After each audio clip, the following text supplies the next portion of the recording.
IQ അല്ലേ? Mental age by chronological age into 100 എന്നൊക്കെ പറഞ്ഞ് നമ്മൾ ഇക്വേഷൻ ഒക്കെ പറയാറുണ്ട്. 100 IQ ഉള്ള ഒരാൾ സുപ്പീരിയർ ആണോ? കേറ്ററ്റ് കാറ്റഗറി 3 2025 വരുമ്പോൾ ക്വസ്റ്റ്യൻസിൻ്റെ രീതികൾ എങ്ങനെയാണ് എന്നറിയണ്ടേ? അതിനാണ് ഇന്നത്തെ ഈ വീഡിയോ. ഏറ്റവും ഒടുവിൽ നടന്നിട്ടുള്ള കേറ്ററ്റ് കാറ്റഗറി 3 ആദ്യത്തെ പോർഷൻ ഉണ്ടല്ലോ, നമ്മുടെ psychology, adolescent psychology, theories of learning, അങ്ങനത്തെ ടോപ്പിക്സ്, അതിൽ നിന്നൊരു 40 മാർക്കിൻ്റെ ക്വസ്റ്റ്യൻസ് ചോദിക്കാറുണ്ടല്ലേ. ആ 40 മാർക്കിൽ എത്ര മാർക്ക് വരെ നിങ്ങൾക്ക് സ്കോർ ചെയ്യാൻ സാധിക്കുമെന്ന് നിങ്ങൾ തന്നെ ഒന്ന് വിലയിരുത്തണം. എൻട്രിയിലെ ഉദ്യോഗാർത്ഥികൾ, എൻട്രിയിൽ പഠിച്ചിട്ടുള്ളവർ 35 മാർക്ക് വരെ സ്കോർ ചെയ്യും. അത് ഞങ്ങൾക്ക് ഉറപ്പാണ്. അതായത് 90 കട്ട് ഓഫ് ഉള്ള കേറ്ററ്റ് കാറ്റഗറി 3 ഉൾപ്പെടെയുള്ള കേറ്ററ്റ് എക്സാമുകളിൽ 110 മുകളിൽ മാർക്ക് സ്കോർ ചെയ്യാനായിട്ട് എൻട്രിയിലെ ഉദ്യോഗാർത്ഥികൾക്ക് സാധിക്കുമെന്ന കാര്യത്തിൽ ഞങ്ങൾക്ക് ഒരു സംശയവുമില്ല. നമ്മളെപ്പോഴും പറയാറുണ്ട് 100 മുകളിലാണ് നമ്മുടെ ലക്ഷ്യം. 100 മുകളിൽ മാർക്ക് സ്കോർ ചെയ്യാന്നുള്ള ലക്ഷ്യത്തിലൂടെ കേറ്ററ്റ് പ്രിപ്പയർ ചെയ്യാം. 90 കറക്റ്റ് അപ്പുറം വന്ന് പോകാതിരിക്കാൻ വേണ്ടിയിട്ടാണ് അങ്ങനെ പറയുന്നത്. അങ്ങനെ പോകുന്ന ഒരാൾക്ക് 30 മുകളിൽ ഉറപ്പായിട്ടും നിങ്ങൾക്ക് എന്ത് ചെയ്യണം? ഈ പറയുന്ന പാർട്ടിൽ നിന്ന്, അഡോളസൻറ്റ് സൈക്കോളജിയുടെ പാർട്ടിൽ നിന്ന് കിട്ടണം. 35 വരെയൊക്കെ സ്കോർ ചെയ്യാനായിട്ട് സാധിക്കും. അങ്ങനെ 40 ക്വസ്റ്റിനെയും ഡീറ്റെയിൽ ആയിട്ട് നമ്മൾ ഇന്നൊന്ന് വിലയിരുത്താൻ പോവാണ്. അതായത് കേറ്ററ്റ് കാറ്റഗറി 3 ഈ 2025 റിസൾട്ട് കാത്തിരിക്കുന്ന, അല്ലെങ്കിൽ 2024 ഡിസംബറിൽ നോട്ടിഫിക്കേഷൻ വന്നിട്ടുള്ള ആ ഒരു നോട്ടിഫിക്കേഷൻ പ്രകാരം നടന്ന എക്സാമിൻ്റെ ക്വസ്റ്റിനെ നമ്മൾ ഡീറ്റെയിൽ ആയിട്ട് ഡിസ്കസ് ചെയ്യാൻ പോവാണ്. ഓരോ ക്വസ്റ്റ്യൻസും നമുക്കൊന്ന് ഡിസ്കസ് ചെയ്ത് പോകാം. നിങ്ങൾക്ക് എത്രത്തോളം ആൻസർ സ്കോർ ചെയ്യാൻ പറ്റുന്നുണ്ടെന്ന് നിങ്ങൾ വിലയിരുത്തുക. അടുത്ത കേറ്ററ്റ് കാറ്റഗറി 3 വേണ്ടി പ്രിപ്പയർ ചെയ്യുന്നവരാണ് നിങ്ങളെങ്കിൽ നിങ്ങൾക്ക് ഉറപ്പായിട്ടും ഈ ഒരു വീഡിയോ ഫുള്ള് കാണുക, നിങ്ങൾക്ക് നല്ല യൂസ്ഫുൾ ആയിരിക്കും. ഓക്കെ, ഞാൻ വീണ്ടും പറയുന്നു, 33 മുതൽ 35 മാർക്ക് വരെ സ്കോർ ചെയ്യാനായിട്ട് നിങ്ങൾക്ക് സാധിക്കും. നിങ്ങൾ പഠിച്ചിട്ടുണ്ടെങ്കിൽ, എൻട്രിയിൽ പ്രിപ്പയർ ചെയ്തിട്ടുള്ള ആൾക്കാർക്ക് അത് കിട്ടിയിട്ടുണ്ട്. 33 മുതൽ 35 മാർക്ക് വരെ. ഒരു 5 ക്വസ്റ്റ്യനൊക്കെ ഉള്ളൂ കുറച്ച് ടഫായിട്ട്, അല്ലെങ്കിൽ നമ്മൾ പഠിക്കുന്നതിന് അപ്പുറത്തേക്ക് നിൽക്കുന്ന കുറച്ച് ക്വസ്റ്റ്യൻസ് വന്നിട്ടുള്ളൂ. സാധാരണ അങ്ങനെ വരും. 35 മുകളിലാണ് സ്കോർ ചെയ്യാൻ എത്തുമ്പോൾ കുറച്ച് ബുദ്ധിമുട്ട് വരാറുണ്ട്. എന്നാലും നെഗറ്റീവ് മാർക്ക് ഇല്ലാത്തതുകൊണ്ട് നമുക്ക് റിസ്ക് എടുത്ത് ചെയ്യാനും പറ്റും. ഒന്നാമത്തെ ക്വസ്റ്റ്യൻ നോക്കാം. A student has the following characteristics: enjoys reading books and writing essays, easily solve complex problems, easily establish good relationship with others, have excellent self awareness. ഒരു കുട്ടിക്കുള്ള പ്രത്യേകതകൾ തന്നിരിക്കണം, 4 പ്രത്യേകതകൾ. Select the option which indicate the multiple intelligence that the students has. Multiple intelligence theory, Howard ഗാർഡ്നറുടെ multiple intelligence തിയറിയിൽ പറയുന്ന ചില കാര്യങ്ങളാണ് അവിടെ കിടക്കുന്നത്. ഓപ്ഷൻസ് സൂക്ഷിച്ച് വായിച്ചു നോക്കുക. Linguistic, verbal intelligence, logical, mathematical intelligence, visual special intelligence, interpersonal intelligence എന്നൊക്കെ പറഞ്ഞിട്ട് ഓരോ കാര്യങ്ങളും ഡീറ്റെയിൽ ആയിട്ട് അവിടെ കൊടുത്തിട്ടുണ്ട്. അങ്ങനെയാണെങ്കിൽ നമുക്ക് നോക്കാം. റീഡിങ്ങും, ബുക്സ് റീഡ് ചെയ്യാനും എസ്സേ എഴുതാനും ഒക്കെ നല്ല രീതിയിൽ സാധിക്കുന്ന, എൻജോയ് ചെയ്യുന്ന ഒരാളാണെങ്കിൽ അയാൾക്ക് തീർച്ചയായിട്ടും ഏതായിരിക്കും? ലിംഗ്വിസ്റ്റിക് ആൻഡ് വെർബൽ ഇൻ്റലിജൻസ് ആയിരിക്കും ഉണ്ടായിരിക്കുക. എല്ലാ ഓപ്ഷനിലും അത് കിടപ്പുണ്ടല്ലോ. Yes yes yes. അടുത്ത ഏതാ? Easily solve complex problems. Problems solve ചെയ്യണമെങ്കിൽ ഏതായിരിക്കും? തീർച്ചയായിട്ടും വായിച്ചു നോക്കിയേ, അത് ലോജിക്കൽ മാത്തമാറ്റിക്കൽ ഇൻ്റലിജൻസ് അല്ലേ? നോക്കിയേ, logical mathematical intelligence, logical mathematical intelligence. Visual spatial intelligence ആണോ അവിടെ വരുന്നത്? അല്ല. അപ്പോൾ അതെന്തായാലും അല്ല. ലോജിക്കൽ ആൻഡ് മാത്തമാറ്റിക്കൽ ഇൻ്റലിജൻസ് ഉള്ള ആളുകൾക്കാണ് എന്ത് ചെയ്യാൻ പറ്റുക? പ്രോബ്ലം സോൾവിങ് സ്കില്ലൊക്കെ കൂടുതലുണ്ടാവുക. Easily establishes good relationship with others. മറ്റുള്ളവരുമായി നല്ല രീതിയിൽ സൗഹൃദം സ്ഥാപിക്കാൻ പറ്റുന്നത്. ഇൻ്റർപേഴ്സണൽ ഇൻ്റലിജൻസും ഇൻട്രാ പേഴ്സണൽ ഇൻ്റലിജൻസും ഉണ്ട്. അതിലേതാണ് എന്നുള്ളത് തിരിച്ചറിയണം. നമുക്ക് നോക്കാം, ഓപ്ഷൻസ് നോക്കുക. അവിടെ വിഷ്വൽ സ്പേഷ്യൽ ഇൻ്റലിജൻസ് കൊടുത്തിട്ടുണ്ട്, ലോജിക്കൽ മാത്തമാറ്റിക്കൽ ഇൻ്റർപേഴ്സണൽ ഇൻ്റലിജൻസ് കൊടുത്തിട്ടുണ്ട്, വിഷ്വൽ സ്പേഷ്യൽ ഇൻ്റലിജൻസും ഇൻട്രാ പേഴ്സണൽ ഇൻ്റലിജൻസും ഒക്കെ അവിടെ കൊടുത്തിട്ടുണ്ട് അല്ലേ? അപ്പോൾ ഇൻ്റർ ആണോ ഇൻട്രാ പേഴ്സണൽ ഇൻ്റലിജൻസ് ആണോ തിരിച്ചറിയണം. Then have excellent self awareness. Self awareness ഉണ്ടാവണം. ഒരാൾക്ക് തന്നെക്കുറിച്ചുള്ള ധാരണ, ഒരാൾക്ക് മറ്റുള്ളവരെക്കുറിച്ച് നല്ല രീതിയിൽ അവരോട് ഇൻട്രാക്ട് ചെയ്യാൻ പറ്റുന്നത് ഉണ്ടെങ്കിൽ അതും ഇൻട്രയും. ഇൻറ്റർ എന്ന് പറയുമ്പോൾ എവിടെയായിരിക്കും? തീർച്ചയായിട്ടും നോക്കിയേ, linguistic, verbal intelligence, logical mathematical intelligence, interpersonal intelligence, മറ്റുള്ളവരുമായിട്ടുള്ള ഇൻ്റർപേഴ്സണൽ, ഇൻട്രാ പേഴ്സണൽ ഇൻ്റലിജൻസ് അല്ലേ? ഇൻട്രാ പേഴ്സണൽ ഇൻ്റലിജൻസ്, വ്യക്തിക്ക് സ്വയമേവ തന്നെക്കുറിച്ചുള്ള ധാരണ. ആ കാര്യങ്ങളെല്ലാം ഉൾപ്പെടുത്തിക്കൊണ്ട് ഓപ്ഷൻ ബി മാത്രമേ ഉള്ളൂ. വിഷ്വൽ സ്പെഷ്യലൊക്കെയാണ് ബാക്കിയുള്ളത് കൊടുത്തിരിക്കുന്നത്, അതല്ല. വിഷ്വൽ സ്പെഷ്യൽ ഇവിടെ വന്നിട്ടുണ്ട്, അത് നമ്മുടെ ഓപ്ഷനിലില്ല, അല്ലെങ്കിൽ നമുക്ക് എടുക്കേണ്ടതില്ല. വിഷ്വൽ സ്പെഷ്യൽ വന്നിരിക്കുന്ന ഒന്നും, പിന്നെ ഓപ്ഷൻ ബി മാത്രമേ ഉള്ളൂ. അപ്പോൾ ഹൊവാർഡ് ഗാർഡ്നറുടെ മൾട്ടിപ്പിൾ ഇൻ്റലിജൻസ് തിയറിയിലെ ഓരോ ഇൻ്റലിജൻസും ഡെപ്തിൽ അറിയണം. ഏതിൻ്റെ ഉദാഹരണത്തിൽ നിന്ന് തന്നിട്ട് ക്വസ്റ്റ്യൻ ഉറപ്പായിട്ടും ചോദിക്കും. പഠിച്ച ഒരാൾക്ക് ഷുവർ ആയിട്ട് 1 മാർക്ക് സ്കോർ ചെയ്യാൻ പറ്റുന്ന ക്വസ്റ്റ്യനാണ് തൊട്ട് മുമ്പ് കണ്ടത്. രണ്ടാമത്തെ ചോദ്യം നോക്കാം. A parent always punishes his son without any basic reasons whenever he returned home from the workplace. This lead the child to fear him and develop anxiety reactions. Fear, anxiety reactions, phobia. വായിച്ചു വരുമ്പോൾ തന്നെ കിട്ടിക്കണം. Reaction at the time of arrival of the parent. This is a direct case of classical conditioning, law of effect, positive reinforcement, motor learning. അപ്പോൾ phobias, പേടി ഉണ്ടാവുന്നത്, situations പരിചയപ്പെട്ട് കഴിയുമ്പോൾ അത്തരം സിറ്റുവേഷനോട് പേടി ഉണ്ടാവുന്നത്, ഫോബിയകൾ ഏത് ചോദിച്ചാലും ക്ലാസിക്കൽ കണ്ടീഷനിങ്ങിൻ്റെ ഭാഗമായിട്ടാണ് വരുന്നത്. ആരുടേതാണ് ക്ലാസിക്കൽ കണ്ടീഷനിങ്, ആരുടേതാണ് ഒപ്പാരം കണ്ടീഷനിങ്, ക്ലാസിക്കൽ കണ്ടീഷനിങ്ങിലെ തിയറി, ക്ലാസിക്കൽ കണ്ടീഷനിങ്ങിലെ എക്സ്പെരിമെൻറ്റ്, ഇതെല്ലാം പഠിക്കണം. പാവ്ലോയുടെ പട്ടീനെ മറക്കാൻ പറ്റുമോ? ഇല്ല. ചോദ്യം ഉറപ്പാണ്, ഒരുപാട് തവണ ആവർത്തിക്കുന്ന ഏരിയയാണ്. ഇനി ഉറപ്പായിട്ട് നിങ്ങൾ പഠിച്ചു വെച്ചേക്കണം. Which among the following is not an approach of KCF 2007? Kerala curriculum framework 2007 approach അല്ലാത്തതേതെന്നാണ് ചോദിച്ചിരിക്കുന്നത്. Importance to learner centred education, teachers role as an authority of the class, facilitate cooperative and collaborative learning based on cognitive constructivism and critical pedagogy. ഇത് KCF മൊത്തം പഠിക്കുക എന്ന് പറയുന്നത് ഇമ്പോസിബിളാണ് അല്ലേ? കാര്യങ്ങൾ പഠിക്കണം, പ്രധാനപ്പെട്ട പോയിന്റ്സ് നമ്മൾ പഠിക്കുന്നുണ്ട്. സിലബസിനകത്ത് KCF ഉണ്ട് താനും. ഇയറും എല്ലാം നമ്മൾ പഠിക്കണം. ഇയർ അടക്കം ചോദിക്കുന്നതാണ്. 2007 ഇയർ ചോദിക്കുന്നതാണ്. നിങ്ങൾ ലോജിക്കലി ചിന്തിച്ച് നിങ്ങൾക്ക് മനസ്സിലാക്കാൻ പറ്റും. Importance to learner centred education, തീർച്ചയായിട്ടും നമ്മൾ ആധുനികമായിട്ട് മുമ്പോട്ട് കൊണ്ടുവന്ന വിദ്യാഭ്യാസ രീതിയിൽ കുട്ടികൾക്ക് കേന്ദ്രീകൃതമായിക്കൊണ്ട് കുട്ടികൾക്ക് പ്രാധാന്യം കൊടുക്കുന്നതാണ്. അതുകൊണ്ട് തന്നെ കേരള കരിക്കുലം ഫ്രെയിംവർക്ക്, KCF എന്ന് പറഞ്ഞാൽ എന്താ? കേരള കരിക്കുലം ഫ്രെയിംവർക്ക്, അതിൽ കുട്ടികൾക്ക് പ്രാധാന്യം കൊടുക്കും, ഉറപ്പായിട്ടും അതുണ്ടാവും. Teachers role as an authority of the class, facilitate cooperative and collaborative learning, പരസ്പരം സഹകരിച്ചുള്ള പഠനത്തിന് ഇമ്പോർട്ടൻസ് കൊടുക്കും. Based on cognitive constructivism and critical pedagogy, Paulo ഫ്രയറൊക്കെ ആയിട്ട് ബന്ധപ്പെട്ട് ക്രിട്ടിക്കൽ പെഡഗോഗിയും അതുപോലെ കൊഗ്നിറ്റീവ് കൺസ്ട്രക്റ്റിവിസ്റ്റ് തിയറിയൊക്കെ നമ്മൾ പഠിക്കുന്ന അതിനോട് ചേർത്തുകൊണ്ടാണ് KCF മുമ്പോട്ട് പോകുന്നത്. എന്നാൽ ടീച്ചർ ഒരു അതോറിറ്റി ആയിട്ട് ഒരിക്കലും പറയുന്നത് പോസിറ്റീവ് ആയിട്ടുള്ള കാര്യമാണ്. നിങ്ങളെപ്പോഴും നല്ല അധ്യാപകനായിട്ട്, ക്വാളിറ്റിയുള്ള ഒരു അധ്യാപകൻ്റെ ഒരു പ്രാധാന്യം എന്താണ്, അയാളുടെ രീതികൾ എന്താണ് എന്നുള്ളത് മനസ്സിൽ കരുതിക്കൊണ്ട് വേണം KTET പോലുള്ള എക്സാംസ് പ്രിപ്പയർ ചെയ്യാനായിട്ട്. അപ്പോൾ നിങ്ങൾ ഉറപ്പായിട്ട് നിങ്ങളെല്ലാം അതോറിറ്റി ആയിട്ട് കാണുന്നത് നല്ലതല്ല. അപ്പോൾ ഓപ്ഷൻ ബി അതിനകത്ത് വരില്ല. അതിനകത്ത് വരാത്തത് ഓപ്ഷൻ ബി തന്നെയാണ്.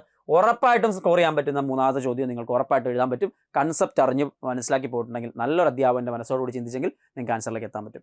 എൻട്രിയെ സംബന്ധിച്ച് KTETൻ്റെ എല്ലാ കാറ്റഗറികളിലും നമ്മളെ കോഴ്സുകൾ, പുതിയ കോഴ്സുകൾ ലോഞ്ച് ചെയ്യാൻ പോവുകയാണ്. പുതിയ ക്ലാസ്സുകൾ, അതായത് മാറുന്ന ക്വസ്റ്റ്യൻസിൻ്റെ പാറ്റേൺ അനുസരിച്ചുകൊണ്ട് നമ്മൾ പുതിയ ക്ലാസ്സുകളും കാര്യങ്ങളൊക്കെ ഇൻട്രൊഡ്യൂസ് ചെയ്ത് വരികയാണ്. അപ്പോൾ നിങ്ങൾക്ക് KTET ലോങ് ടൈമിൽ പഠിച്ചെടുക്കാൻ ആഗ്രഹമുള്ള ആൾക്കാരാണെങ്കിൽ എൻട്രിയുടെ കോഴ്സിൻ്റെ ഭാഗമാകാം. ഏറ്റവും മികച്ച കോഴ്സ് നിങ്ങൾക്ക് വേണ്ടി തയ്യാറാക്കി വെച്ചിട്ടുണ്ട്. ഇനി നാലാമത്തെ ചോദ്യത്തിലേക്ക് പോകാം. A student has an IQ level of 100. That student belongs to superior, average, dull, Mons.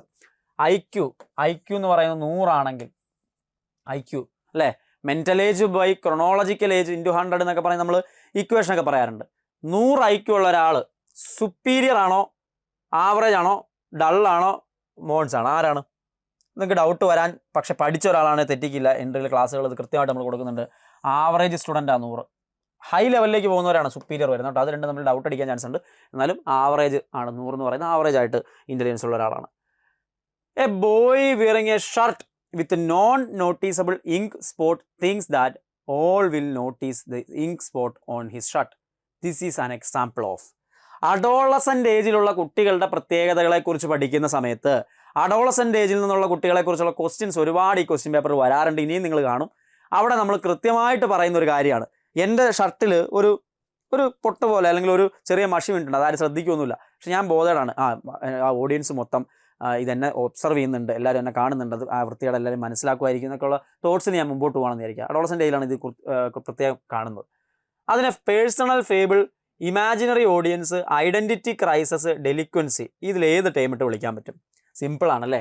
മറ്റുള്ളവർ തന്നെ ഒബ്സർവ് ചെയ്യുന്നുണ്ടെന്നുള്ള തോന്നൽ, ഇമാജിനറി ഓഡിയൻസ് ആണ് അതിനകത്ത് വരിക. Imaginary audience refers to the belief often seen in adolescence that others are constantly watching and evaluating them. മറ്റുള്ളവർ തന്നെ observe ചെയ്യുന്നു, അവർ നമ്മളെ ഇവാലുവേറ്റ് ചെയ്യുന്നു എന്നുള്ള തോന്നലൊക്കെ വരുന്നതാണ് അവിടെ വരുന്ന കാര്യം. അപ്പോൾ അടുത്ത ചോദ്യത്തിലേക്ക് പോവാം.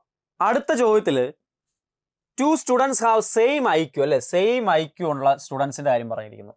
Which of the following can not be correct? താഴെ കൊടുത്തിരിക്കുന്നതിൽ ഏതായിരിക്കും കറക്റ്റ് അല്ലാത്തത്? 2 കുട്ടികൾക്ക് സെയിം IQ ആണെന്ന് പറയുന്നു. സെയിം IQ ഉള്ളവർക്ക് both can have same chronological age and mental age, both can have different chronological age and mental age, one is elder than the other, both can have same chronological age but different mental age. ഏതായിരിക്കും? അപ്പം mental age by chronological age into 100 ആണ് നമ്മളുടെ IQ. Same IQ ഉള്ള ഒരാൾക്ക് mental ഏജും ക്രോണോളജിക്കൽ ഏജും same വരാം അല്ലേ? സെയിം വന്നു കഴിഞ്ഞാൽ ഒരുപോലെ തന്നെ രണ്ടുപേർക്കും ഒരേ മെൻ്റൽ ഏജും ഒരേ ക്രോണോളജിക്കൽ ഏജും ആണെങ്കിൽ സെയിം IQ വരാം. അത് വേണമെങ്കിൽ വരാവുന്നതാണ്. കനോട്ട് ബി കറക്റ്റാണ് ചോദിച്ചിരിക്കുന്നത് കേട്ടോ. Both can have different chronological age and mental age. അതായത് വ്യത്യസ്ത മെൻ്റൽ ഏജും വ്യത്യസ്ത ക്രോണോളജിക്കൽ ഏജും വന്നാൽ അവന് സെയിം IQ വരുമോ അവർക്ക് എന്നൊരു തോന്നൽ പെട്ടെന്ന് വരാം. നിങ്ങൾ ഒന്നുകൂടി ആലോചിച്ചിട്ട് ചെയ്യാവുള്ളൂ. ആ റേഷ്യോ കോമൺ ആയ പോരെ? Mental age by chronological age എന്ന് പറയുന്ന റേഷ്യോ കോമൺ ആയ പോരെ? അത് അങ്ങോട്ടും ഇങ്ങോട്ടും മാറിയാൽ രണ്ടിൻ്റെ വാല്യൂ ഒന്നായാൽ മതി. ആ ഡിവിഷൻ്റെ വാല്യൂ ഒന്നായാൽ മതി. വേരിയേഷൻ വന്നാലും ഡിവിഷൻ്റെ വാല്യൂ ഒന്നായാൽ മതി. അപ്പോൾ അതും പോസിബിൾ ആണ്. പിന്നെയോ, 1 is elder than the other. ഒരാൾക്ക് മറ്റാളെക്കാളും പ്രായമാകാം. അയാൾക്ക് ക്രോണോളജിക്കൽ ഏജ് കൂടിയിട്ട് മെൻ്റൽ ഏജ് കുറഞ്ഞ് നിൽക്കുകയാണെങ്കിൽ ആ റേഷ്യോ കീപ്പ് ചെയ്യാൻ പറ്റും. Both can have same chronological age but different mental age. അതൊരിക്കലും പോസിബിൾ അല്ല. രണ്ട് പേർക്കും സെയിം പ്രായവും അതുപോലെ തന്നെ ഡിഫറൻറ്റ് മെൻ്റൽ ഏജും ആണെങ്കിൽ ഒരിക്കലും സെയിം IQ വരില്ല. മെൻ്റൽ ഏജ് ഡിഫറൻ്റ് ആയിട്ട് വരും, ക്രോണോളജിക്കൽ സെയിം ആയിട്ട് വരികയും ചെയ്താൽ ഒരിക്കലും IQ സെയിം വരില്ല. ലോജിക്കലി ആലോചിച്ചാൽ പോരെ? Mental age by chronological age വരുന്ന സമയത്ത് ക്രോണോളജിക്കൽ ഏജ് സെയിം വന്നു, പക്ഷേ മെൻ്റൽ ഏജ് ഡിഫറൻ്റ് ആണ്. ഇത് മാറിക്കൊണ്ടിരിക്കുകയല്ലേ, ഈ വാല്യൂ മാറും. അപ്പോൾ ഇതൊരിക്കലും പോസിബിൾ അല്ലാത്ത കേസാണ്. ഇത് മാത്രം നിങ്ങൾ തെറ്റിക്കരുത്. വളരെ സൂക്ഷ്മതയോടെ വായിച്ചിട്ട് ആൻസർ ചെയ്യണം. ഇതും പഠിക്കുന്ന ആളുകൾക്ക് സിമ്പിളാണ്, സിമ്പിളായിട്ട് സ്കോർ ചെയ്യാൻ പറ്റുന്ന സാധനമാണ്. The chairman of the steering committee of NCF 2005. NCF 2005ൻ്റെ സ്റ്റിയറിംഗ് കമ്മിറ്റി ചെയർമാൻ ആരായിരുന്നു? Professor Yashpal, Shri Rohit Dhankar, doctor Kasturi Rangan Kothari. ഇത് നമ്മൾ ഇമ്പോർട്ടൻ്റ് ആയിട്ട് പഠിക്കുന്നതാണ് കേട്ടോ. പ്രധാനപ്പെട്ട കരിക്കുലം ഫ്രെയിംവർക്കുകളും അല്ലെങ്കിൽ അതുപോലെ തന്നെ NEPകളെ കുറിച്ചൊക്കെ നമ്മൾ പറയുന്നതാണ്. പ്രൊഫസർ യശ്പാൽ ആയിരുന്നു അതിൻ്റെ ചെയർമാൻ. NCF 2005 നോട്ട് ചോദിച്ചോ, ഇമ്പോർട്ടൻ്റ് ആണ്. കസ്തൂരി രംഗൻ ആരാ? 2020 NEPയുടെ ആളായിരുന്നു, മറക്കണ്ട. കോത്താരി കമ്മീഷനൊക്കെ നിങ്ങൾ പഠിക്കുന്നതാണ്. The sensory memory for stimuli due to touch is known as. Touch കാരണം ഉണ്ടാകുന്ന ഐക്കോണിക് ആണോ, എക്കോയിക് മെമ്മറി ആണോ, ഹെപ്റ്റിക് മെമ്മറി ആണോ, ഷോർട്ട് ടൈം മെമ്മറി ആണോ? ചിലപ്പോൾ നിങ്ങൾ ശ്രദ്ധിക്കാതെ പോകുന്ന ഒരു ക്വസ്റ്റ്യൻ ആയിട്ട്. ഇപ്പോൾ ഞാൻ നേരത്തെ പറഞ്ഞാൽ 40-ൽ 35 മാർക്ക് എന്തായാലും 35 മാർക്ക് സ്കോർ ചെയ്യാൻ പറ്റുമെന്ന് പറഞ്ഞു. 5 മാർക്ക് ചിലപ്പോൾ കയ്യിൽ നിന്ന് പോകാൻ ചാൻസ് ഉണ്ടെന്ന് പറഞ്ഞാൽ പഠിക്കാതെ പോയിട്ടുണ്ടെങ്കിൽ, ശ്രദ്ധിക്കാതെ പോയിട്ടുണ്ടെങ്കിൽ അറിയാതെ പോകുന്നൊരു ക്വസ്റ്റ്യൻ ആയിട്ട് വേണം ഇതിനെ കാണാം. അതെന്താണെന്ന് അറിഞ്ഞു വെച്ചോ. ഹെപ്റ്റിക് മെമ്മറി എന്നുള്ളതാണ് ഇതിനകത്ത് ടച്ച് റിലേറ്റഡ് ആയിട്ട് നിങ്ങൾ സ്പർശനത്തിലൂടെ ഓർത്തിരിക്കുന്ന മെമ്മറി. അതായത് haptic memory refers to the sensory memory related to touch. ഓർത്തിരിക്കണം കേട്ടോ, ഈ വാക്ക് ഓർത്തിരുന്നോണം. ഇനിയാണെങ്കിലും ചോദിക്കാം. It involves the retention of information related to tactile sensation such as texture or temperature for a brief period after the stimulus has been removed. നിങ്ങൾക്ക് സ്പർശനത്തിലൂടെ ഉണ്ടാവുന്ന ഓർമ്മേനെയാണ് ഈ പറയുന്ന രീതിയിൽ ഹെപ്റ്റിക് മെമ്മറി എന്ന് പറയുന്നത്. അപ്പോൾ ബാക്കിയുള്ളത് നോക്കുക. ഐക്കോണിക് മെമ്മറി എന്താണ്? വിഷ്വൽ സ്റ്റിമുലൈസിന് പ്രാധാന്യം കൊടുക്കുന്നതാണ് ഐക്കോണിക് മെമ്മറി. ഇമേജും വിഷ്വൽസിനൊക്കെ പ്രാധാന്യം കൊടുത്തുകൊണ്ട് കുറച്ച് സമയത്തേക്ക് ഓർത്തിരിക്കുന്ന കാര്യമാണ് iconic memory. Then echoic memory എന്ന് പറഞ്ഞാൽ എന്താ? എക്കോ എന്തുമായിട്ട് ബന്ധപ്പെട്ടായിരിക്കും? ഓഡിറ്ററി സൗണ്ടുമായിട്ട് ബന്ധപ്പെട്ടാണ്, ഓഡിറ്ററി സ്റ്റിമുലസുമായിട്ട് ബന്ധപ്പെട്ടാണ് echoic memory. Okay. Then short time memory. Short time memory എന്ന് പറയുന്നത് എന്താ? കുറച്ച് കാലത്തേക്ക് മാത്രം ഓർത്ത്, അതൊരു ടൈപ്പ് ഓഫ് മെമ്മറി അല്ല, ടെമ്പററി സ്റ്റോറേജ് സിസ്റ്റമാണ്. ഇൻഫർമേഷൻ ഒരു 20-30 സെക്കൻഡ് സമയത്തേക്ക് സ്റ്റോർ ചെയ്ത് വയ്ക്കുന്നതാണ് ഷോർട്ട് ടൈം മെമ്മറി എന്ന് പറയുന്നത്. അപ്പോൾ ഓരോന്ന് ഓർത്തിരിക്കുക. വിഷ്വലുമായിട്ട് ബന്ധപ്പെട്ട ഐക്കോണിക്ക്, ഓഡിറ്ററി ആയിട്ട് ബന്ധപ്പെട്ട് എക്കോയിക്ക്. ദെൻ ഷോർട്ട് ടൈം എന്താണ് നമുക്ക് ജനറലി അറിയുന്നതാണ്. അതുപോലെ ഹെപ്റ്റിക് മെമ്മറി എന്ന് പറയുന്നത് ടച്ചുമായിട്ട് ബന്ധപ്പെട്ടാണ്. ഓർത്തിരുന്നു. ഇനിയാണെങ്കിലും അടുത്ത ക്വസ്റ്റ്യനുകളിലൊക്കെ മാറി വരാവുന്ന ചോദ്യങ്ങളാണ്, ഓപ്ഷൻസ് ആയിട്ട് പഠിച്ചു വയ്ക്കാവുന്നതാണ്. അങ്ങനത്തെ ക്വസ്റ്റ്യൻ വരാറുണ്ട്. നമ്മുടെ ഓപ്ഷനിൽ നിന്ന് അടുത്ത ക്വസ്റ്റ്യൻ പ്രിപ്പയർ ചെയ്യാറുണ്ട്. അടുത്ത ക്വസ്റ്റ്യൻ നോക്കൂ, 9ാമത്തെ ചോദ്യം. Intelligence is the aggregated or global capacity of an individual to act purposefully, to think rationally and deal effectively with his environment. ഇതാര് നൽകിയതാണ്? ഇൻ്റലിജൻസിൻ്റെ ഈ ഡെഫിനിഷൻ നിങ്ങൾ BEdൻ്റെ ടെക്സ്റ്റ് ബുക്കുകളിനകത്ത് ഇൻ്റലിജൻസ് എന്ന് പറയുന്ന ചാപ്റ്ററൊക്കെ പഠിക്കുന്ന സമയത്ത് ആദ്യം എല്ലാത്തിൻ്റെ അല്ല ഇൻ്റലിജൻസ്, മെമ്മറി, ഇതിൻ്റെയൊക്കെ ഡെഫിനിഷൻസ് ഉണ്ടാവും പലരുടെ. അങ്ങനെ ഒരു ഡെഫിനിഷനാണ് ചോദിക്കാറുണ്ട്. ചിലപ്പോൾ ഡെഫിനിഷൻ ഒന്നും കാണാൻ പഠിച്ചിട്ടില്ലാത്ത ആൾക്കാർക്ക് ഈ മാർക്കും പോകാൻ ചിലപ്പോൾ സാധ്യതയുണ്ട്. പക്ഷേ അത് അറിയേണ്ട ഒരു സാധനം തന്നെയാണ്. നിങ്ങൾ ഇൻ്റലിജൻസ് എന്ന് പറയുന്നതായിട്ട് ബന്ധപ്പെട്ട് ഏറ്റവും പ്രധാനമായിട്ട് പഠിക്കുന്ന ഒരാളുടെ പേര് അത് കിടപ്പുണ്ട്. അത് വെഷ്ലർ ആണോ, സ്റ്റേൺ ആണോ, വുഡ്വർത്ത് ആണോ, ടെർമാൻ ആണോ? വെഷ്ലർ അഡൽട്ട് ഇൻ്റലിജൻസ് ടെസ്റ്റ് എന്ന് പറഞ്ഞ ടെസ്റ്റ് ഒക്കെ പഠിക്കാനുണ്ട്. ഓപ്ഷൻ എ ആണ്, വെഷ്ലറുടേതാണ് ഈ ഡെഫിനിഷൻ പറയുന്നത്. നോട്ട് ചെയ്ത് വെച്ചോ. ഇനിയാണെങ്കിലും ക്വസ്റ്റ്യൻ വന്നാൽ ചെയ്യാൻ പറ്റണം. അടുത്ത ക്വസ്റ്റ്യൻ നോക്കാം. Which among the following are the important characteristics of a good teacher. Good teacher, you're all good teachers അല്ലേ? നിങ്ങളെല്ലാവരും നല്ല മികച്ച അധ്യാപകരാണ്. നിങ്ങൾ ഉറപ്പായിട്ട് ഇതിൻ്റെ ആൻസർ എഴുതും. മികച്ച അധ്യാപകരായിട്ട് മനസ്സിൽ ചിന്തിച്ചുകൊണ്ട് ആൻസർ എഴുതാവുന്ന ക്വസ്റ്റ്യൻ ആണ്.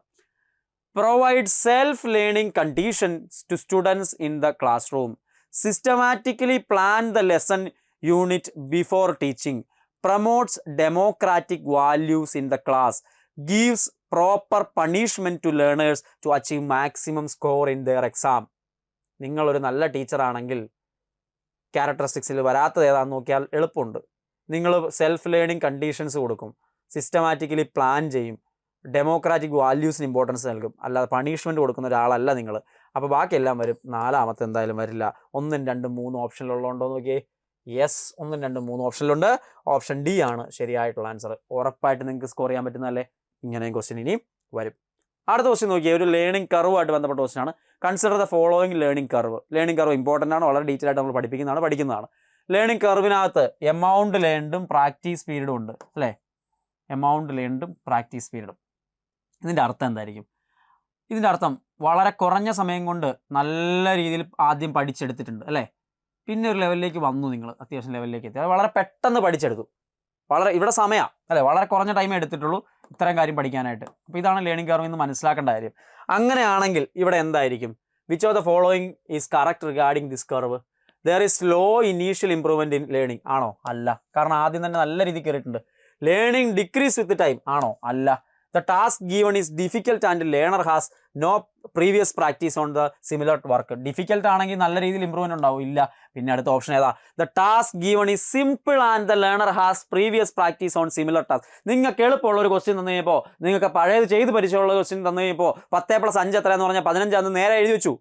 അവൻ അറിയാവുന്നേ, ഓൾറെഡി അറിയാവുന്ന കാര്യമായുണ്ടാകുന്നേ. അതുകൊണ്ടാണ് നീ ഓപ്ഷൻ ഡി ആണ് അവിടുത്തെ ആൻസർ. ഇപ്പോൾ ഒരു കർവ് കണ്ടിട്ട് എങ്ങനെയാണ്, എന്താണ് ഇതിൽ ഇന്റർപ്രറ്റ് ചെയ്യേണ്ടത്? ലേണിംഗ് കർവ് ഇമ്പോർട്ടൻ്റ് ആണ്, പഠിച്ചു വെക്കേണ്ടതാണ്. നെക്സ്റ്റ് ക്വസ്റ്റ്യൻ നോക്കാം. The concept of insight learning was introduced by. Insight learning എന്ന് പറയുന്ന ആശയം ഇൻട്രൊഡ്യൂസ് ചെയ്തിരിക്കുന്നത് ആരാണ്? ഇൻസൈറ്റ് ലേണിംഗ് എന്ന് പറയുന്ന ആശയം ഇൻട്രൊഡ്യൂസ് ചെയ്തത് ആരാണ്? Kohler, പാവ്ലോ, Skinner, Thorndike. ഇവരൊന്നും ഇല്ലാത്ത ഒരു ക്വസ്റ്റ്യൻ പേപ്പറും ഇല്ലെന്ന് ഞാൻ ആവർത്തിച്ച് എല്ലാ ക്ലാസ്സുകളും പറയാറില്ല. സ്കിന്നറും പാവ്ലോയും തോണ്ടോയ്ക്കും ബ്രൂണറും വൈഗോസ്കിയും ഒന്നും ഇല്ലാത്ത ക്വസ്റ്റ്യൻ പേപ്പറുകളില്ല. ഇൻസൈറ്റ് ലേണിംഗ് എന്ന് പറയുമ്പോൾ ആളുടെ പേര് നിങ്ങളുടെ മനസ്സിൽ ഇപ്പോൾ വന്നിട്ടുണ്ട്. കോഹ്ലറുടെ ഇൻസൈറ്റ് ലേണിംഗ് ആവർത്തിച്ച് ചോദിക്കുന്ന ചോദ്യമാണ്. A teacher wants to teach a large number of students to develop factual knowledge. ഒരുപാട് കുട്ടികളിലേക്ക് ഇൻഫർമേഷൻ എത്തിക്കണം അല്ലേ? Of a subject in short time. Which method is most suitable? A teacher wants to teach a large number of students to develop a factual knowledge of a subject in short time. Which method is most suitable? Lecture മെത്തേഡാണോ, heuristic മെത്തേഡാണോ, demonstration മെത്തേഡാണോ, project മെത്തേഡാണോ? ഒരു കൂട്ടം ആളുകളിലേക്ക് ഒന്നിച്ചെത്തിക്കണമെങ്കിൽ അതെന്തായിരിക്കും? Lecture മെത്തേഡായിരിക്കും. ഓപ്ഷൻ എ ആണ് ശരിയായിട്ടുള്ള answer. The disorder that characterized by difficulty in muscle control which causes problem with movements and coordination, language and speech which is true can affect learning is dyslexia, dysgraphia, dyspraxia, dyscalculia. Muscle control എന്ന് കാണുമ്പോഴേ ലെക്സിയാണോ, ഗ്രാഫിയാണോ, കാൽക്കുലിയാണോ? ഇതൊന്നും അല്ല നമുക്കറിയാം. പിന്നെ പ്രാക്സിയ, പ്രാക്ടിക്കലായിട്ട് ചെയ്യാൻ പറ്റുന്നില്ലേ, ഉപയോഗിച്ച് മസിൽസ് മൂവ്മെന്റ് ഉപയോഗിച്ചും പറ്റുന്നില്ല. ഡിസ്പ്രാക്സിയാണ് അവിടുത്തെ ശരിയായിട്ടുള്ള ആൻസർ. ഉറപ്പായിട്ട് learning disability sure short question ആണ്. ഉറപ്പായിട്ട് നിങ്ങൾക്ക് ആൻസർ ചെയ്യാൻ പറ്റണം. നിങ്ങൾ എല്ലാവരും ആൻസർ ചെയ്യുകയും ചെയ്യും. 15ാമത്തെ ചോദ്യം നോക്കൂ. Which among the following is not a characteristics of emotionally intelligence person. Emotional intelligence ഇല്ലാത്ത അല്ലെങ്കിൽ ഉള്ള ഒരാൾക്ക് ഉണ്ടാവാത്ത, നോട്ട് എ ക്യാരക്ടറിസ്റ്റിക്സ്, അവർക്ക് ഒരിക്കലും വരാത്ത characteristics. He or she is able to perceive various type of emotions in others.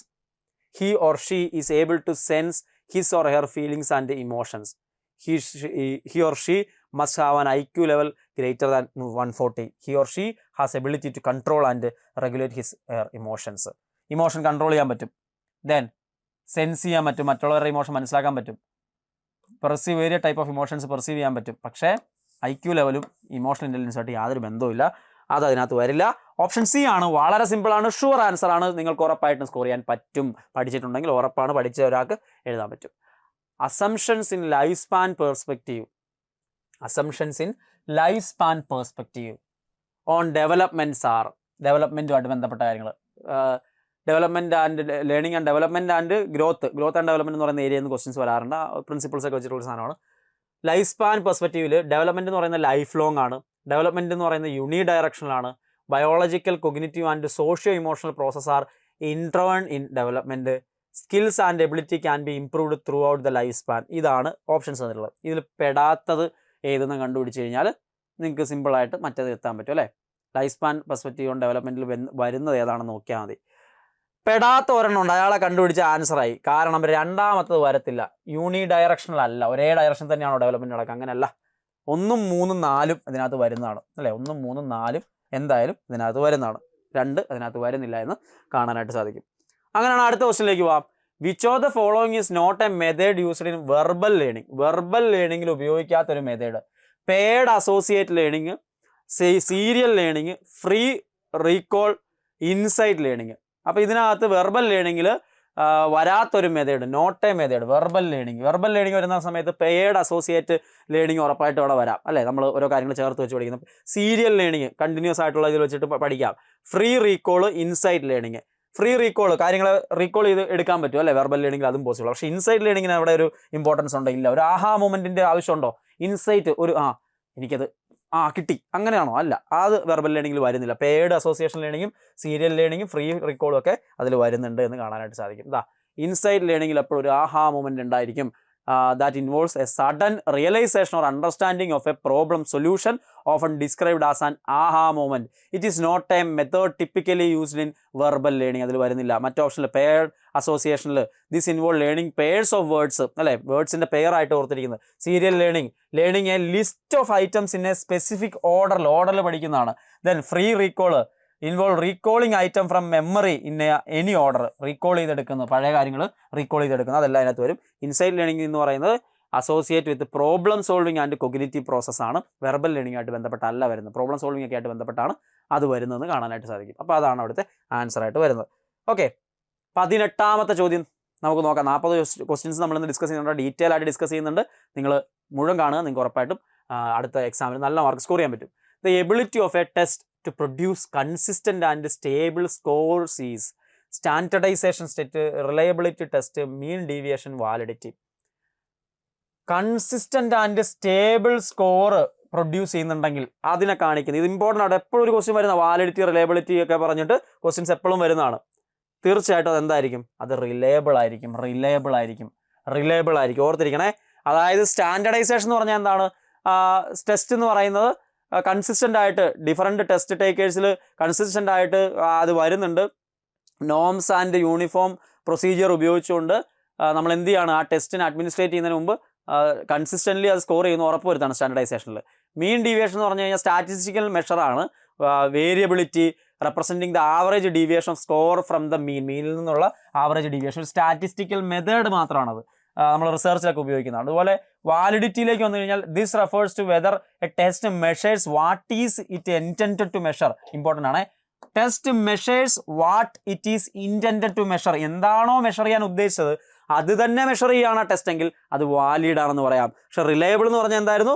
The ability of test produce consistent and stable result. നിങ്ങൾക്ക് ഒരു test നടത്തി കുറച്ച് കഴിഞ്ഞിട്ട് അയാൾ തന്നെ ആ ടെസ്റ്റ് വീണ്ടും നടത്തുമ്പോൾ അതേ റിസൾട്ട് തന്നെ കിട്ടണ്ടേ? അതാണ് റിലയബിലിറ്റി എന്ന് പറയുന്നത്. മാറിപ്പോരുത്, രണ്ടും ഇമ്പോർട്ടൻ്റ് ആയിട്ടുള്ള കൺസെപ്റ്റ് ആണ്. അടുത്ത് നോക്കി, theory of social cognitive constructivism, psychoanalytic theory, self actualisation theory. പഠിക്കണം, ഇമ്പോർട്ടൻ്റ് ആണ്. ഉറപ്പായിട്ടും നിങ്ങൾക്ക് സ്കോർ ചെയ്യാൻ പറ്റും പഠിച്ച ഒരാളെ സംബന്ധിച്ച്. ഞാൻ വീണ്ടും പറയുന്നു, 35 മാർക്ക് സ്കോർ ചെയ്തിട്ടുണ്ട് നമ്മുടെ കുട്ടികൾ, ഉറപ്പാണ്. നോക്കാം, theory of social cognitive structure, cognitive constructivism, psychoanalytic theory, self actualisation. Psychoanalytic കാണുമ്പോൾ തന്നെ സിഗ്മണ്ട് ഫ്രോയിഡ് ആണ് നടക്കണം. അപ്പോൾ രണ്ടാമത്തത് ബി വരുന്ന ഓപ്ഷൻസ് ഏതൊക്കെ ഉണ്ടെന്ന് നോക്കുക. ഈ 2 ഉണ്ട്, ബാക്കി 2 ക്യാൻസലായി പോട്ടെ. Then self actualisation, social cognitive constructivism. നിങ്ങൾക്കറിയാം സെൽഫ് ആക്ച്വലൈസേഷൻ എബ്രഹാം മാസ്ലോയുടെ വാക്കാണ് അല്ലേ. സെൽഫ് ആക്ച്വലൈസേഷൻ എന്ന് പറയുന്നത് എബ്രഹാം മാസ്ലോയുടെ വാക്കാണ്. അവിടെ തന്നെ ഉത്തരായി. 2 അറിഞ്ഞാൽ ഉത്തരായി അല്ലേ. വളരെ സിമ്പിളാണ്, ഓപ്ഷൻ ബി ആണ്. അങ്ങനെയാണെങ്കിൽ സോഷ്യൽ കൊഗ്നിറ്റീവ് കൺസ്ട്രക്റ്റിവിസം, സാമൂഹ്യ ജ്ഞാന നിർമ്മിതിവാദം, social cognitive constructivism Vygotsky. ZPD, zone of proximal development, scaffolding, ഇതൊക്കെ വൈഗോസ്കി ആയിട്ട് ബന്ധപ്പെട്ട വാക്കാണ്. എല്ലാ പ്രാവശ്യവും ക്വസ്റ്റിനിൽ ചോദിക്കാറ്. ഞാൻ പറഞ്ഞല്ലോ, തോണ്ടയ്ക്കും വൈഗോസ്കിയും കിന്നറും ഫ്രോയിഡും ഒന്നും ഇല്ലാത്ത ക്വസ്റ്റ്യൻ പേപ്പറുകളില്ല. ഉറപ്പായിട്ടും പഠിക്കേണ്ട സാധനമാണ്, നമ്മൾ ഡീറ്റെയിൽ ആയിട്ട് പഠിപ്പിക്കുന്നതാണ്. The method of learning conditioning was proposed by Pavlov, Skinner, Woodworth, Thorndike. Learning conditioning ഇതൊരു കൺഫ്യൂഷൻ ഉണ്ടായിരുന്ന ക്വസ്റ്റ്യൻ ആണ് ആക്ച്വലി. ഞാൻ ആൻസർ കീ കൂടി എടുത്തിട്ടാണ്, ആൻസർ കീയിലെ ആൻസർ ആണ് നിങ്ങളിലേക്ക് എത്തിക്കുന്നത്. കൺഫ്യൂഷൻ ഉണ്ടാകും, സ്വാഭാവികമായിട്ടും കൺഫ്യൂഷൻ ഉണ്ടാക്കും. കാരണം ക്ലാസിക്കൽ കണ്ടീഷൻ ഉണ്ട്, ഒപ്പാരൻ കണ്ടീഷനിങ് ഉണ്ട്. കണ്ടീഷനിങ് എന്നാന്ന് പറയുന്നത് പാവ്ലോയാണ്.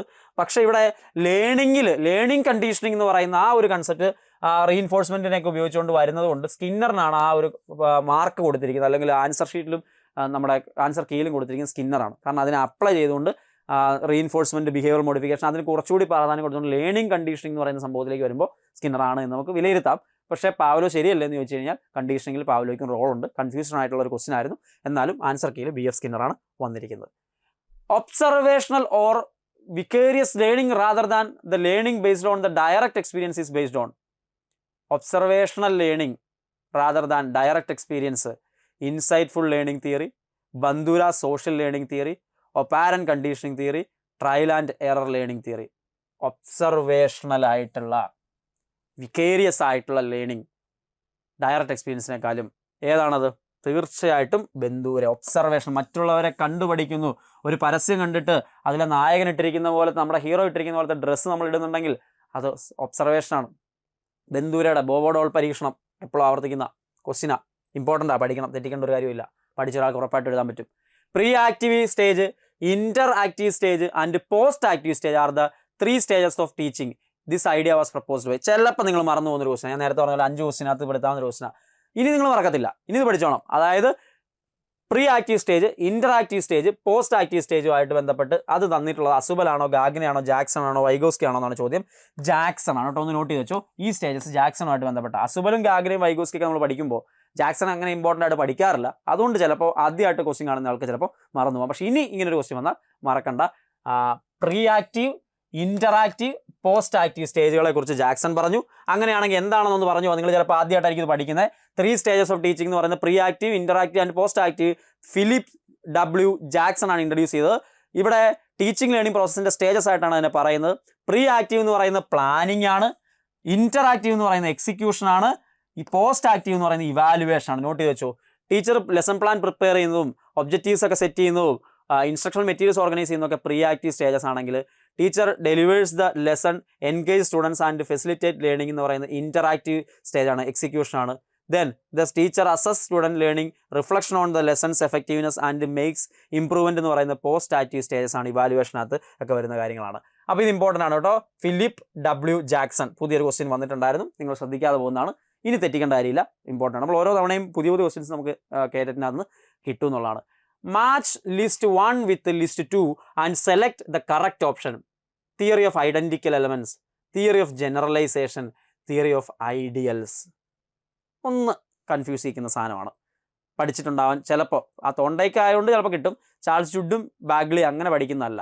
തിയറി ഓഫ് ഐഡന്റിക്കൽ എലമെന്റ് ആണോ, തിയറി ഓഫ് ജനറലൈസേഷൻ ആണോ, തിയറി ഓഫ് ഐഡിയൽസ് ആണോ, തോണ്ടയ്ക്കിൻ്റെ എന്നൊന്ന് ഐഡന്റിഫൈ ചെയ്യാൻ ശ്രമിക്കുക. ആൻസർ ഇവിടെ വരുന്നത് ഓപ്ഷൻ എ ആണ്.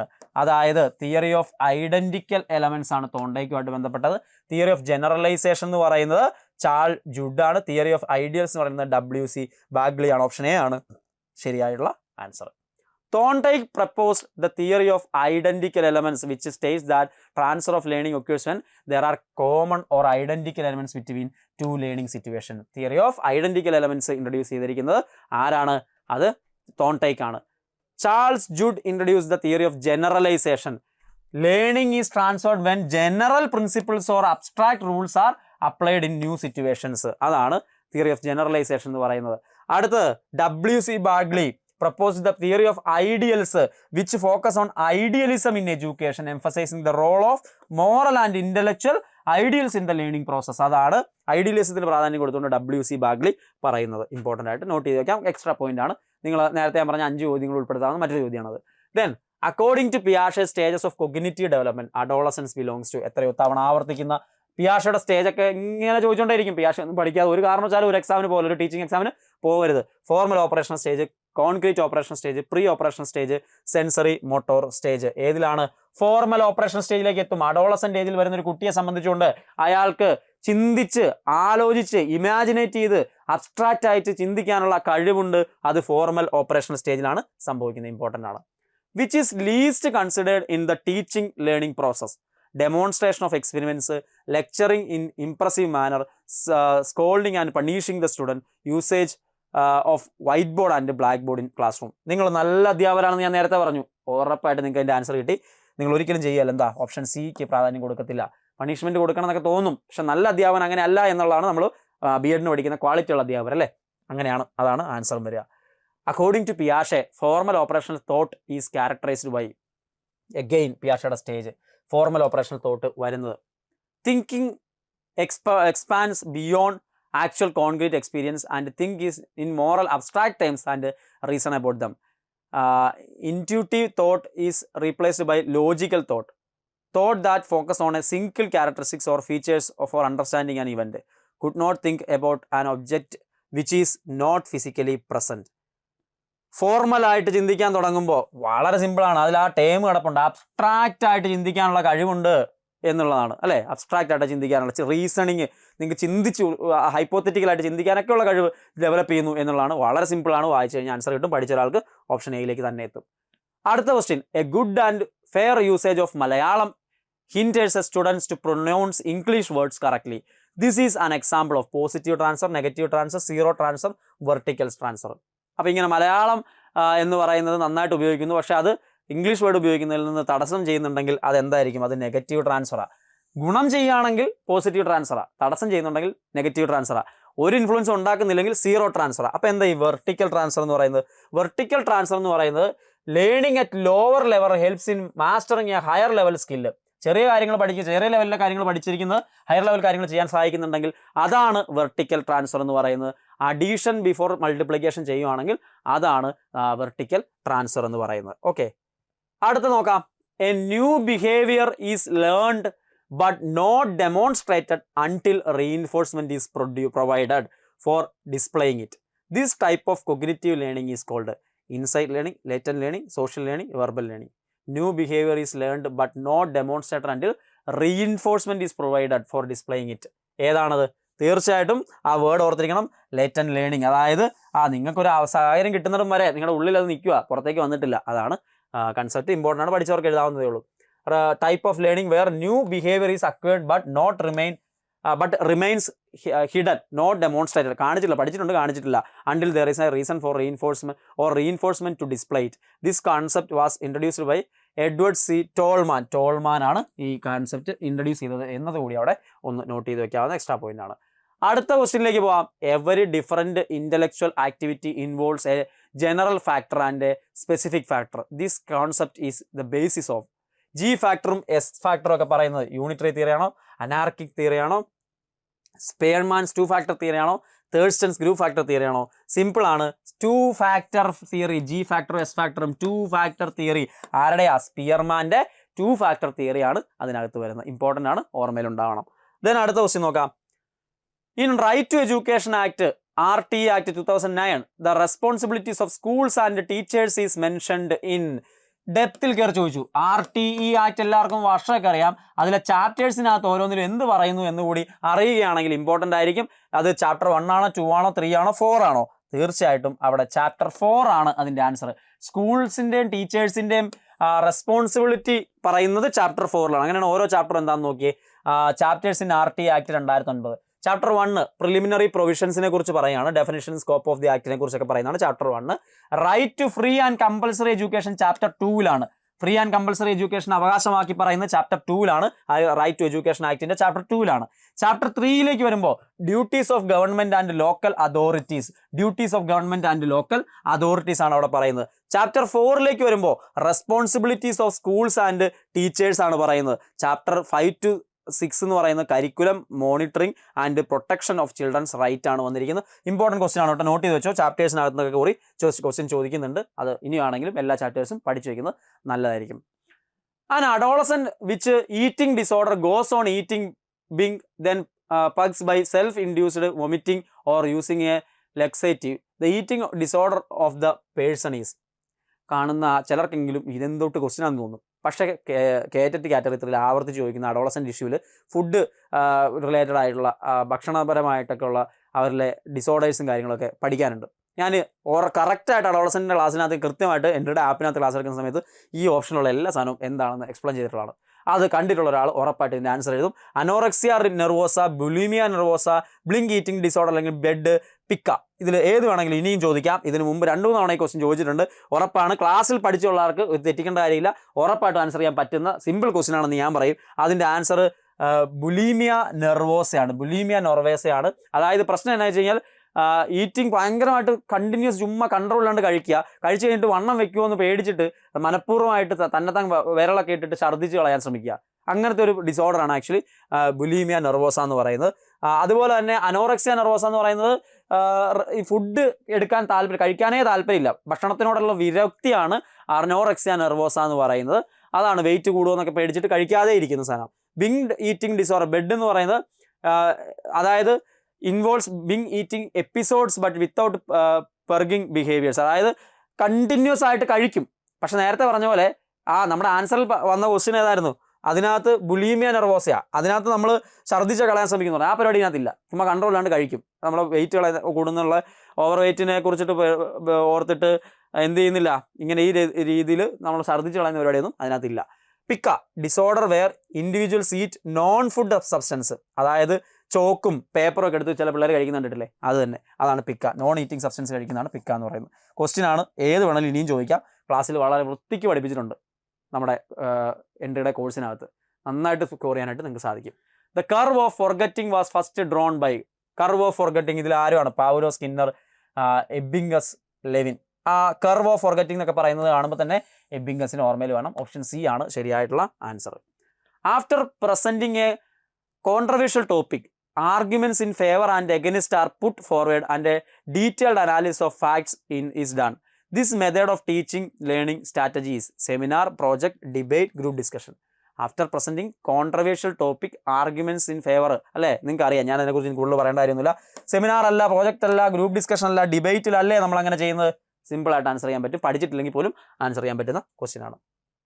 Analytical intelligence, creative intelligence and contextual intelligence are the 3 type of intelligences.